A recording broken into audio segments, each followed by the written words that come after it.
সম্পূর্ণভাবে নিষিদ্ধ থাকলেও তিস্তা নদীতে দেদারসে চলছে অবৈধভাবে পাথর উত্তোলন। যত্রতত্র ইঞ্জিন চালিত নৌকা দিয়ে দিনে দুপুরে নদীর তলদেশ থেকে পাথর তুলে স্তূপ করে রাখা হয়। নীলফামারীর ডিমলা উপজেলার 10টি ইউনিয়নের 6টি তিস্তার তীরবর্তী নিম্নাঞ্চল।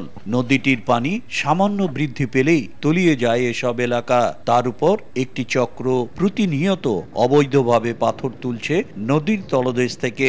এতে নদীর স্বাভাবিক প্রবাহ ব্যাহত হয়ে গতিপথ পরিবর্তন হচ্ছে, বাড়ছে ভাঙনের প্রবণতা।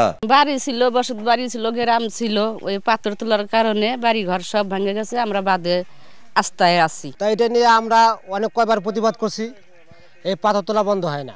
আমাদের ইউনিয়ন পরিষদের পক্ষ থেকে আমরা ইতিমধ্যেই গ্রাম পুলিশদেরকে এবং মেম্বার সাহেবদেরকে আমরা নির্দেশ দিয়েছি যাতে কোনোভাবেই এই অবৈধ পাথর উত্তোলন কেউ করতে না পারে। পানি উন্নয়ন বোর্ড জানায়, তিস্তা থেকে কোনোভাবেই পাথর তুলতে দেওয়া হবে না। এ ব্যাপারে সংশ্লিষ্ট প্রশাসনিক কর্মকর্তারা সার্বক্ষণিক সজাগ আছেন। পুলিশ প্রশাসন সবাই সতর্ক, যখনই এ ধরনের কর্মকাণ্ড দেখা যাচ্ছে আমরাও অবহিত করতেছি, ওনারাও অবহিত করতেছে এবং ব্যবস্থা নিচ্ছে। প্রতিদিন 100 থেকে 150 নৌকা অবৈধ পাথর তোলার কাজে ব্যবহৃত হচ্ছে। শাকির হোসেন বাদল, সময় সংবাদ, নীলফামারী।